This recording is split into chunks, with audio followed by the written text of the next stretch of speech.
La santé n'a pas de prix, la santé n'a pas de prix, c'est pour cela nous vous recommandons l'eau potable Achille Aqua. Déjà à Kinshasa, tous les 24 communes, Achille Aqua, l'eau potable est là. Les abonnés de la chaîne YouTube Xile Botelwa, nous vous recommandons l'eau potable Maya Peto, Maya Kimia, Maya Bangelou. Senga Achille Aqua, partout où vous êtes, le numéro est là. Écrivez-nous, appelez-nous, contactez-nous, nous sommes là. Et la livraison à domicile, ça s'est fait avec beaucoup de sécurité. Achille Aqua, Maya Kimia, Yapeto. Salut, bonjour à tous les abonnés de Irsil Botelwa TV. Toyo kananu papa Mike Kalambay. Vraiment ba audio zebele toyo ka papa Mike Kalambay. Ba propos oye à lobby concernant relation na ye Yasika. Et puis papa Mike Kalambay a toutes les familles à Peniel maman na bordir. À toute maman na bordir bando nanga lelo na sa moi qui sengi mukie. Alors toyo kananu papa Mike après ngana bino tozonga sima. Car ande na bisara bino si vous êtes nouveau sur notre chaîne, donc abonnez-vous, commentez, likez, partagez nos émissions. Nzambalola ako pambola yo. Wana na pesi bino na mbote ici kana so bozali, mbote na mabota na bino, mbote na bandaku na bino, mbote vraiment partout oyo bozali. Ndeko nanga so mbala na yo ya liboso kotina Irsil Botelwa TV. Donc ceux qui ont vraiment mbala na yo ya liboso au trouver chaîne na biso, au s'abonner, au commenter, au liker, au partager. Donc partagez biso na Facebook, partagez biso na WhatsApp, partagez na Messenger, tia lien na story na yo, tia lien na statut, tindela bande kolie ba yeba eloko nini ezolekawa. Eloko nini ezoleka bandeko nanga pasteur Mike Kalambay sans kobanga alobeli relation na ye akumisi nouvelle relation na ye et puis alobeli kampo moko pona ba parents ya Peniel. Dernièrement boutaki komona na tela ki bino vidéo moko o elobama 3 ans après o papa ya Peniel aloba, donc 3 ans après papa Peniel aloba ka makambo wana na tela ki bino awa émission wana bolanda ki yango. Alors papa Mike alobi ke avant au kobala moi si il faut koyeba ka source ya ba parents na ye. Alors eloko wana elobi ebele vraiment elobi penza ebele. Alors bande konanga sans plus tarder nazoti la bino vraiment tolanda papa Mike na Kimia Nyoso. Ndeko tielanga ba j'aime bien s'il vous plaît, partagez. To partager boyebi ba partage na bino yango de Irsil Botelwa TV alingaka. Alors tielanga j'aime bien to maitsa ba j'aime to ka papa Mike Kalambay. Donc to maitsa ba j'aime e oza malamu mingi yo pona ko aimer vidéo za ka pasi et ça problème nini de konanga atozo tala na TV zwa télécommande aimer zwa non télécommande ba voice eza ya somo bande konanga zwa non télécommande aimer na no vidéo so zotala na téléphone aimer vidéo so zotala na TV en tout cas ndeko pardon abondelio zwa télécommande aimer vidéo et ça malamu mingi tiela biso pe commentaire bien à propos ya makambo oyo kobima na munoko papa na biso Mike Kalambay tolanda. Troubles du système immunitaire, chute de tension, maux de tête, fatigue, perte de poids, frigidité et diarrhée. Dites adieu aux inconforts et retrouvez une nouvelle jeunesse avec une tasse de Maxi Bien-être au quotidien. Une solution bio composée de plantes traditionnelles, 100% naturelle et reconnue pour sa vertu. Une formule adaptée pour hommes et femmes. Depuis plus de 10 ans, le Maxi Bien-être Café renforce le système immunitaire, restaure la fatigue physique, améliore le sommeil, aide à stabiliser la tension et la glycémie, nettoie les reins, soulage l'hémorroïde et la constipation. Chez les hommes, le Maxi Bien-être restaure le dysfonctionnement sexuel, l'impuissance et l'éjaculation précoce. Maxi Bien-être est disponible partout dans le monde. Passez vos commandes sur www.maxibienetre.com. Bande ko boze no tolo bela Maxi Bien-être mkie avant to ka papa na biso Mike Kalambay na ibi ke boze belé bozo zela boyo ka papa Mike Kalobini ni likambango ezani na ibi ke boza vraiment ebelé o bozo zela tolanda elongo. Alors tolo bela na nu Maxi Bien-être eza produit oyo ezo sunga batu nyonso. Maxi Bien-être eza produit ezo sunga ba papa ezo sunga ba mama. Maxi Bien-être eza produit oyo ezo sunga bato ba lembadi na ba maladi. Bomoni ba maladi nyonso o batangi wana. En tout cas maxi bien-être ezo sunga ezo zong sa ba système nyonso normal. Do yo muto umel na bakisi okomano ka chronique o melaka bakisi ndeko nanga meka maxi bien-être ozala décité. Maxi bien-être ezo bongisa ba papa ezo bongisa ba mama donc ezo zong sa ba système na biso ya nzoto normal. Tant nazo ba système normal binomo bozo comprendre donc maxi bien-être eza vraiment bien pour na ba santé na biso. Commander yango esika nyonso kozala livraison eza nango partout. Kobanga na otonga naza na poto, onga naza côté nini, onga naza soki boye est-ce que kokomela nga ndenge nini kobanga te. Contactez biso kaka, benga biso en tout cas maxi bien-être et komela yo partout oyo okozala. Donc sans stress maxi bien-être et kosunga bana mboka. To o dango bandeko nanga sala commande na yo, livraison ekoyela yo partout. Alors ça ba j'aime tolanda Pasteur Mike. Est-ce que Pasteur Mike a kubala les choses ta vie? Est-ce que Pasteur Mike na mukatsa mutima na yo oza na place o ya ko aimer ya ko linga mwasi ke o linga mwasi PCP na confiance eza o kaka? Question bien hein? Mike.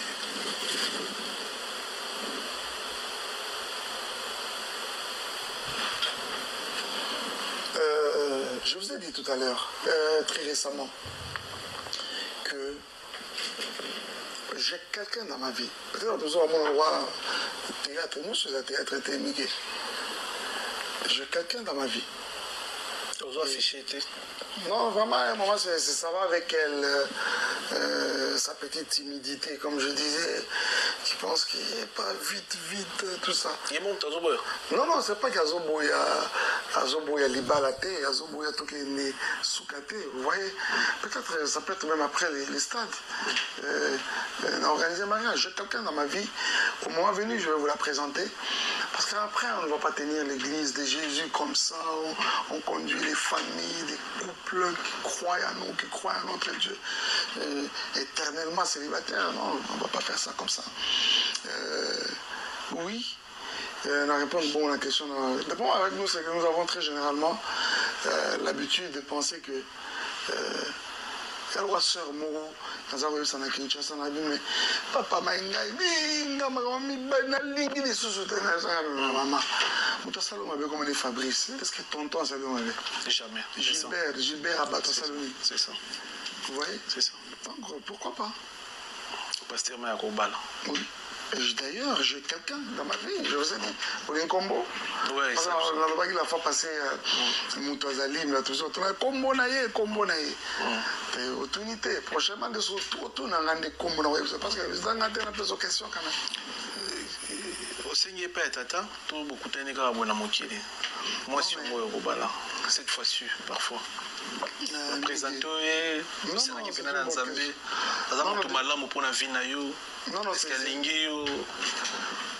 Et l'avantage qu'il y a dans ça, dans notre petite réalisation, c'est que c'est quelqu'un dont je connais d'abord les parents. Okay. Les parents, mais vraiment des modèles, des personnes en qui il n'y a pas beaucoup de nyamou, beaucoup de personnes, une famille vraiment normale. C'est une sœur qui a été ici, qui est allée au Congo, au Canada, et tout ça.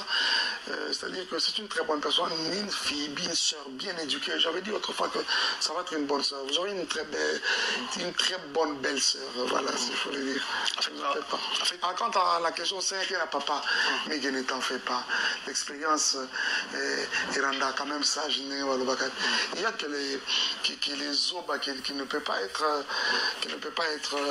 enseignées par les leçons que nous donne la vie, vous voyez.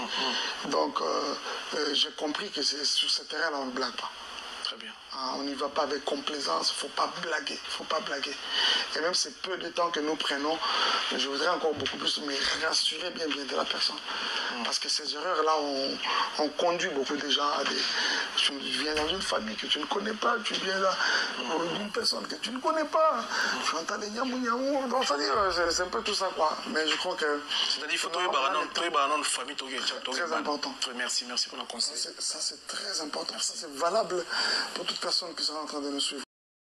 Bandeko nyonso na sur boyoki réponse de la gloire. Wana pena ba benga yango ba réponse de la gloire. Na sur boyoki ba réponse ya papa Mike Kalambai.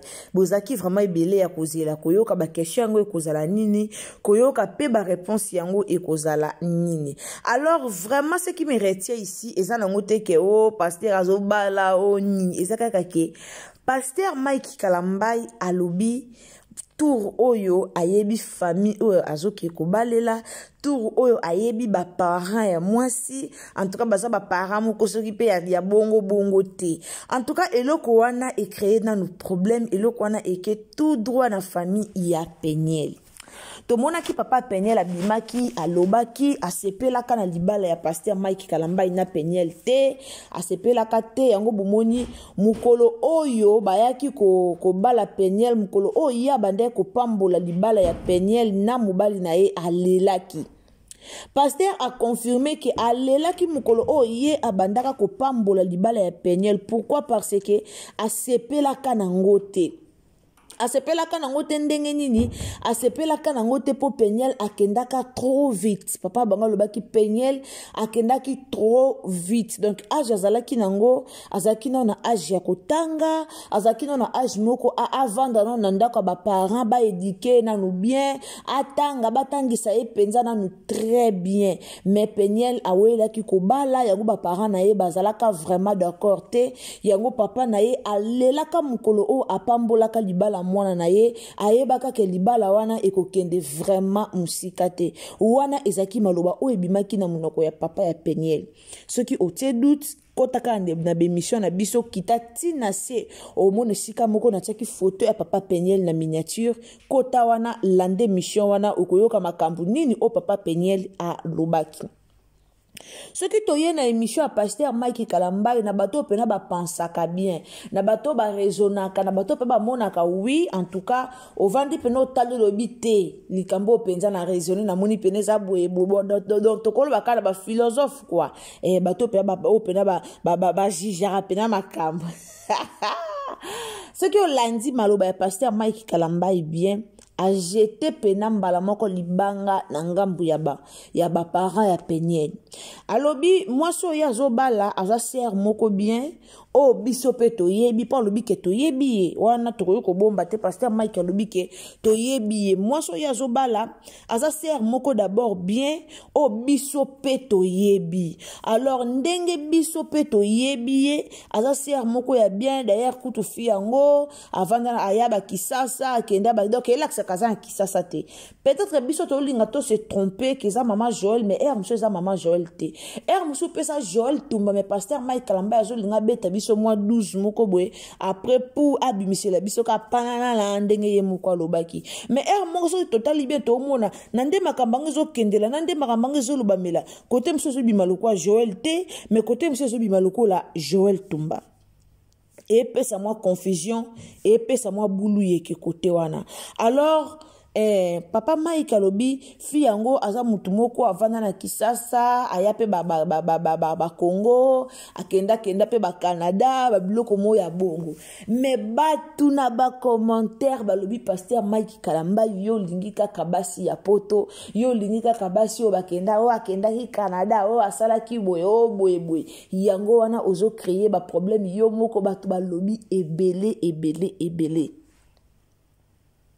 Pasteur alobi ke tour oyo a 8 ans, tour oyo a tuni nzambe.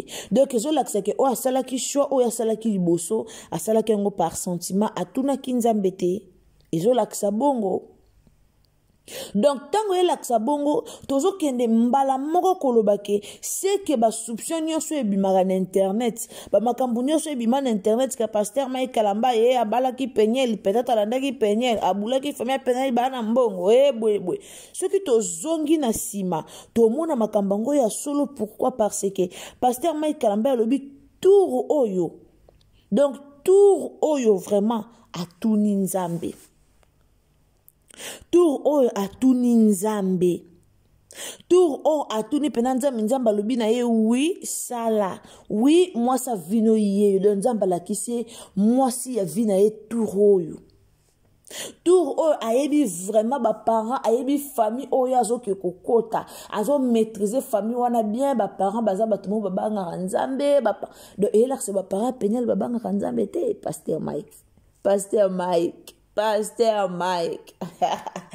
bandeko nanga bato balobi comme congolais to mesana koloba congolais to mesana biso koloba naza mutali biso te na olobango congolais biso so to mesana biso koloba bato ba commenter bato balobi biso so to lobi famille Peniel di boye ezana bato balobaka Peniel abebaki na ndako libala po Pasteur Mike mutabi bisaka Peniel azaka mwana muke il fallait yeba ko gérer Peniel ayebaki ko gérer Peniel te wana maloba bato ebele balobaka bongo eza pe na bato musu balobaka ke no Peniel famille na ye déjà ebebisaka ye famille na ye bayebaka kopesa conseil te mais papa ya Peniel abima aloba nayokela papa na mawa franchement nayokela papa Peniel mawa aloba ba parole moko o epesa pasi aloba ke atikala kokende na ndako ya Peniel ata mukolo moko te wana papa Peniel alobango papa Peniel abimisa na munoko na ye atikala kokende na ndako ya Peniel ata mukolo moko te mais abandaka kokende Kisasa aokende Kisasa mais na ndako ya Peniel aokoma te pourquoi parce que Pasteur Mike alingaka même pas Peniel a visitaka ba parents na ye Peniel asolaka makambo etali foyer na bango epai ya ba parents na ye wana ezaka nango déjà bongo to mona kasoki mwasi ya bali makambo etali foyer na yo koki jamais kokenda no so mama omoninga boyeboye papa omoninga boyeboye koki jamais kokendaka mais soki ke o ekomi likamba grave obomba ngote okendo koloba poko kufa nango na motema te mais Peniel abandaka pena koloba likambo te ata ndenge zaka ke koluka Pasteur mo beta lisolo abandaka koloba te o eklekela bango na ndako na bango ti lelo bato Pasteur Mike Kalamba balobaka Peniel azaka mabe ti lelo bato Peniel balobaka Pasteur Mike Kalamba azaka mabe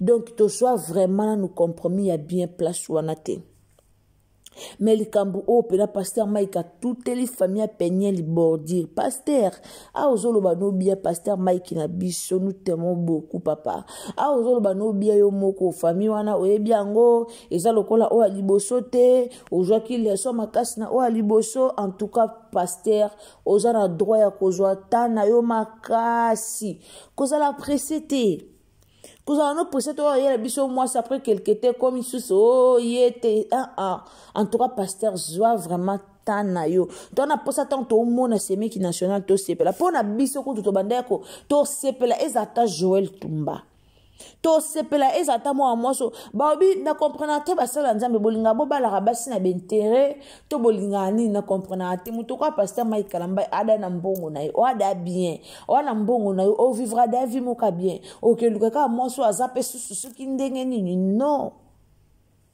leo to kuma mona mutu so kaza na mbongo azabe faka eluka peka moi sa famille mbongo bosala ngo mabe parfois bozanga basi ya vie na bino soki Pasteur Mike Kalamba ya balaka na ata Joël Tumba o bandakala mais leo na Peniel pe ba yeba na kape mais leo pe na Peniel ba makambo pe bima penza te mais pe bima pete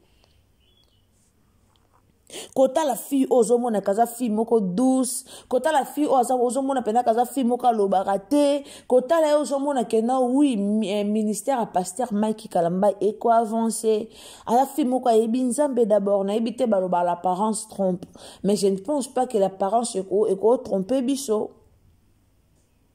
comment on a eka bozomo déjà kaza fille moko yebi nzambe comment on a eka bozomo déjà kaza fille moko vraiment asa la kanzambe alors ndenge de boka musanga ndenge de ba soupçon bimara na ngwe bato balobaka na bangwe belebe siko eloko ni oko boya ko mais mango ka commission ezaki elukuta commission ya solo po biso nyoso to yebi na biso ngo bongo tangu biso nyoso to yebi na biso keza ya solo bato ba akiza même Peniel akiza ona likambo moko okutu yo moko lobaka oyeba ngote Peniel alubana we abima kutu na mwana wana bo soki yo moko oyebi ke likambo wana oyebi yango te ezala ya solo te mais tangu batu baoloba otali pe bomoni pe mwana ngo ana epe mabete ana epe fille moko bien ako faire avancer musala na yo linga ekaka libo continuer chemin obalier la vie continue Peniel osa la vie na ye Pasteur Mike yo pe sa la vie na yo bana besoin mama bana tong ba séparation ya mama na papa bana tong ba bozara mikie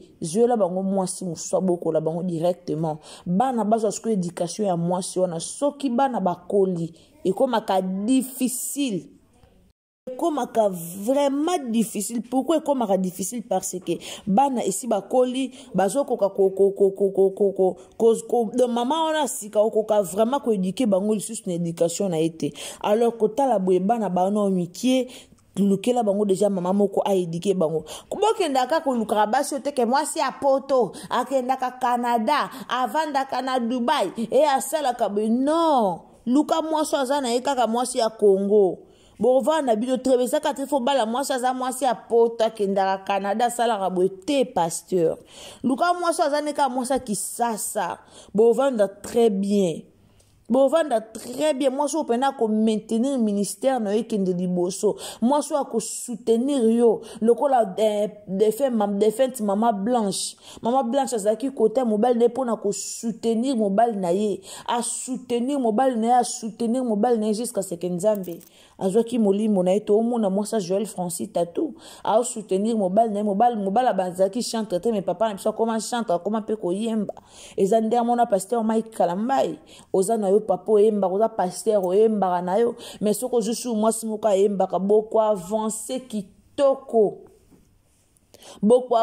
kitoko en tout cas nasi na lobi belé na tieli bino bomoni ba bordir et tout ami nango wana donc bandeko pe bozaki o pe boyebi te bozwa pe conseil eza leçon munene ya vie avant bala mwasi to avant bala mobile il faut oyeba ka famille oyebi ba parents oyebi sikani abimelaka ozu na yo vraiment ya koyeba ye bobala par précité car bokutani lelo lobi bobala ni bokutani lobi okuna bobala ni non le mariage c'est pour toute la vie alors il faut vraiment que je sois temps pour non ça la deuxième choix te donc ça la choix mbala moko une fois pour toutes aujourd'hui na yo ya ko vanda na ye joie temps ya koyeba famille na ye ya koyeba ye mobimba pona ozala surprise ndaka libala te.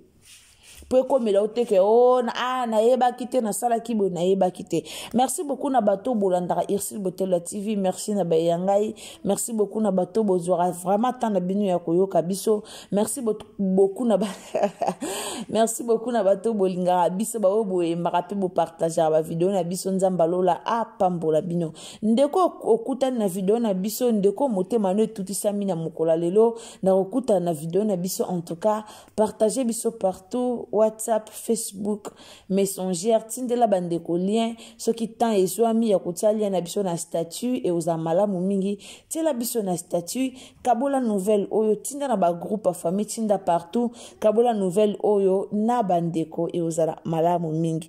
En tout cas, ngana bino tokutani à la prochaine occasion, ce qui est sumasiya a zongite, ce qui mokile kufite, ngana bino tokutani à la prochaine occasion. Bisous, bye. Est-ce que pasteur Mike a kubala les sous ta vie?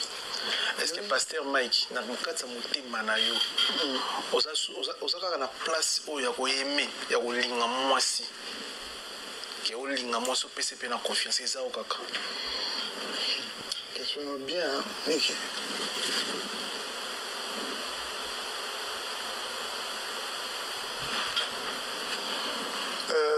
Je vous ai dit tout à l'heure, très récemment, que j'ai quelqu'un dans ma vie. Peut-être que nous avons un endroit théâtre, nous sommes un théâtre technique. J'ai quelqu'un dans ma vie.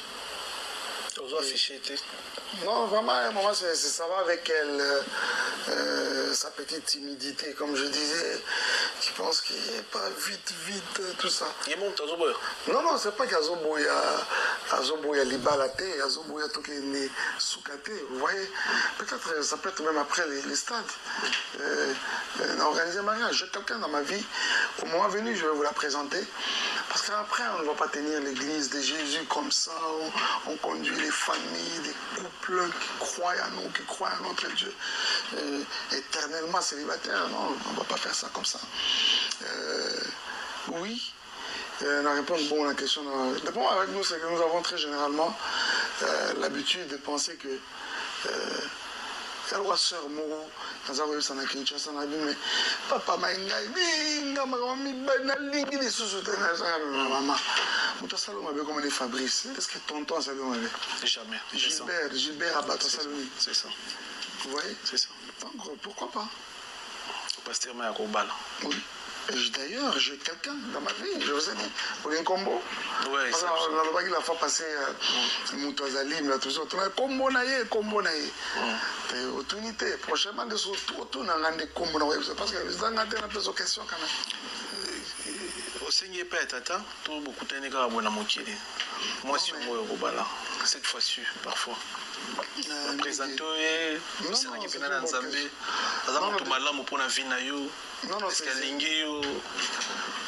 Et l'avantage qu'il y a dans ça, dans notre petite région, c'est que c'est quelqu'un dont je connais d'abord les parents. Okay. Les parents sont vraiment des modèles, des personnes en qui il n'y a pas beaucoup de nyamou, beaucoup de personnes, une famille vraiment normale. C'est une sœur qui a été ici, qui est allée au Congo, au Canada, tout ça. C'est-à-dire que c'est une très bonne personne, une fille, une sœur bien éduquée. J'avais dit autrefois que ça va être une bonne sœur. Vous aurez une très bonne belle sœur. Voilà, il faut le dire. Quant à la question, c'est qu'elle a papa, mais je ne t'en fais pas. L'expérience rend quand même sage. Il y a que les obas qui ne peut pas être enseignées par les leçons que nous donne la vie, vous voyez. Donc, j'ai compris que sur ce terrain-là, on ne blague pas. Très bien. On n'y va pas avec complaisance, il ne faut pas blaguer. Et même ces peu de temps que nous prenons, je voudrais encore beaucoup plus me rassurer bien de la personne. Parce que ces erreurs-là ont conduit beaucoup de gens à des... Tu viens dans une famille que tu ne connais pas, tu viens là d'une personne que tu ne connais pas, tu entends les nyamou, donc c'est un peu tout ça quoi. Mais je crois que... C'est-à-dire qu'il faut trouver une famille. Très important. Merci pour la conseil. Ça c'est très important, ça c'est valable pour toute personne qui sera en train de nous suivre. Troubles du système immunitaire, chute de tension, maux de tête, fatigue, perte de poids, frigidité et diarrhée. Dites adieu aux inconforts et retrouvez une nouvelle jeunesse avec une tasse de Maxi Bien-être au quotidien.